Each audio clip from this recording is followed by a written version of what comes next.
We're the boys in red and we're on our way to Wembley. We're back off to Wembley for the second time this season. And it's not for the FA Cup final, but it's to the FA Cup semi-final at Wembley Stadium. We take on Brighton in the FA Cup semi-final as we beat, in a controversial manner at Old Trafford, Fulham 3-1. A very controversial manner. Let's put that out there. It was very, very controversial. From start to finish, I mean, the first half was a snooze fest. The second half really got spicy. 3 Fulham red cards and 4 goals scored in the match. That was just unbelievable. Fulham sent down to 9 men. Marco Silva sent off. Willian sent off. Alexandra Mitrovic sent off. And guess what? Bruno Fernandes goes bang. Marcel Sabitzer goes bang. And Bruno Fernandes goes bang again. And all thanks to Jadon Sancho having a shitter. You know, Sancho single-handedly got 3 players sent off. So shout out Jadon Sancho, even though he had a shit game. Let's get into David De Gea, 7.5. I knew he was going to get a high score. I've been reading Twitter before these player rankings, and people are raving on about De Gea. And I think De Gea's going to get man of the match here. He's not my man of the match. I know who my man of the match is. And I've gone through Twitter, all the posts saying, who is your man of the match? And everyone is either saying De Gea or Bruno. For me, it's neither of those two. I thought De Gea was fantastic. I thought Bruno was pretty good. He got 2 goals, but one was a pen, one was a clear-cut chance. But I didn't think he actually impacted the game that much apart from the goals. I mean, 2 goals is 2 goals. But there's one man who's man of the match for me that no one's been mentioning. I'll give him a shout out later. But De Gea's shot stopping, it kept us in the game. He was absolutely fantastic, an absolute game changer. And I'd probably agree with 7.5. Aaron Wan-Bissaka, I'm going to give a 5.5 for me. He was at fault for the goal. So that's automatically below a 6, unless you're having a standard game, and he didn't have a standard game. I thought he was okay, pushed forward a little bit, put a few good crosses in the box, but, you know, death taxes an Aaron Wan-Bissaka not being able to defend at the back post. He concedes another one at the back post, and it's Wan-Bissaka's fault. Once again, it just really, really needs to stop. He needs to stop conceding those. Harry Maguire, I'm going to give a 6. Oh, fuck. It wasn't a fault for the goal. He didn't get caught out of position a whole lot.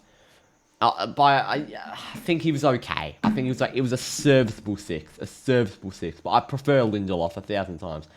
Here's my man of the match with a 7.5. Like, I cannot believe he's getting that lower score. That is an absolute crime. Martinez is my man of the match with a 7.5. Absolutely fantastic, Martinez. I thought having Maguire alongside you, as I said last game, it's so tough playing alongside Harry Maguire with his pace. And Martinez just cleans up like the butcher he is. Absolutely superb player. And it's so good to see him have that good a game. I thought he was clearly my man of the match.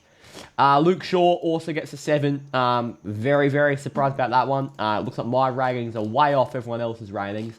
I thought Luke Shaw was superb. He got the assist to Sabitzer, for God's sake. Can't say a 6. Got a fantastic assist to Marcel Sabitzer. His inverted role is just one of the best in the world as a left back. I think he's just absolutely amazing putting balls into the box. He's so good, so clean with it. And yeah, what an absolute player Luke Shaw is. Defensively, also a charm. Marcel Sabitzer, he'll get a 7 from me because he scored his first goal for Manchester United. Really good to see. He's worked hard. I thought against Southampton he was our best substitute. Thought he played really well. Couldn't really get himself in the game for a lot, especially the first half. But second half, found his goal. Probably could have had 2 or 3 others. Genuinely could have had a hat-trick with the amount of chances he got when Fulham went down to 9 men. And yeah, great to see. That's a 7. McTominay, 5, 4. I'll do it. Actually, no, we've won. I'll give him a 5. I'll give McTominay a 5. I'm not going that low, but yeah, definitely not good. Definitely not good. Hides from the ball like you wouldn't believe. On the ball is a fucking shitter. Defensively, can't make any interceptions. He reads the game horrendously. Yeah, in case you couldn't tell, I'm not a fan of McTominay, and I don't think he is anywhere near being a part of our future. I thought he was absolutely terrible. Bruno, 7.5. Yeah, Bruno, 7.5 actually. He scored 2 goals, but I'd probably just give him a 7. I agree with that. Look, scored 2 goals, beautiful pen, lovely third goal at the end there. But to be honest, I don't think he impacted the game that much. Sometimes when people criticise Bruno, I can actually see that he's trying to break down the prey, break the lines, and even though he plays a lot of inaccurate passes, that always passes that try and mean something. I didn't think he actually impacted the game a whole lot today. I didn't think he had the ball a whole lot. I thought Fulham had the majority of the ball, and when we did try to go forward, or when we did have the ball, it was all between our centre-backs and Sabitzer and McTominay. So, yeah, I'm going to have to give Bruno only a 7 just for the 2 goals, purely. Sancho's a 5, but I know he's going to get a 6. In fact, I'm going to give him a 6. There's a reason he's getting a 6, and the real rating for everyone that's voting here is a 4 or a 5, because Sancho was absolutely shit. But he's getting a 6 for one reason, and that is because single-handedly, he gets around 2 players on the counter. He absolutely fucks up the shot horribly. You have to be scoring from there. And he's gone, and he's kicked it straight into Willian's arm. Willian stuck his arm out. It hit it. Willian sent off. Marco Silva sent off. Mitrovic has a fucking shove at the referee. Mitrovic sent off. Sancho single-handedly got 3 players sent off. That's why he's getting a 6. But his game, he looks sludgy. He looks like he's playing through porridge. He looks so slow, so stuffy. I mean, he needs to fix himself up, because I've got his name on the back of my shirt. Like, come on, Jaden. That can't be a failed name on the back of the shirt. Can't be one of those compilations. Rashford, probably a 5. I thought he didn't really get himself in the game. And I think it was actually his fault. I don't think he made very good runs. I don't think he had to take a very good effort of getting himself in the game. It's one of the poorer games Marcus Rashford has had. Weghorst also a 5. Yeah, again, just he works hard, but he's always going to get a 5. Just that steady 5, but he's so important for us. It's probably the best 5 you'll ever get. Without Weghorst 5 is the best 5 you'll ever get. Anthony, I thought he was a 6.5. I thought he was really good when he came on. The right was getting killed with Sancho. Absolutely dominated. And as soon as Anthony came on, even if he was acting a little bit undisciplined at times, just the ability to come off the left and just hold up that right-hand side. His hold-up play is so good. And I thought Anthony was a really valuable substitute today. I called for Anthony to come on from McTominay, and it happened, and it worked out. Fred 6. Ten Hag, I'm going to have to give him an 8 for this one. A bit high, actually, now that I think of it. Probably a 7. Not a 6.6. I think that's too low, but I'll give him a 7. Bit high from me on the 8. For a substitute, only made the 2 subs, but it was the only 2 subs he needed to make with such a limited squad that we have. I thought Fred was just, a sub that was there. Anthony was the perfect sub.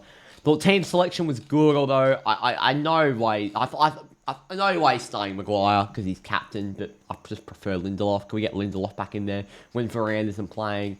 By the way, I hope Varane's all good. We don't need any more injuries with Casemiro suspended.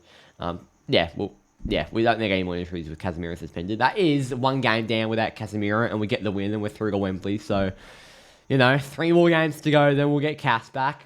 And then I thought Sabitzer and McTominay was a good selection in the midfield. I don't think we could have gone with Fred or Sabitzer.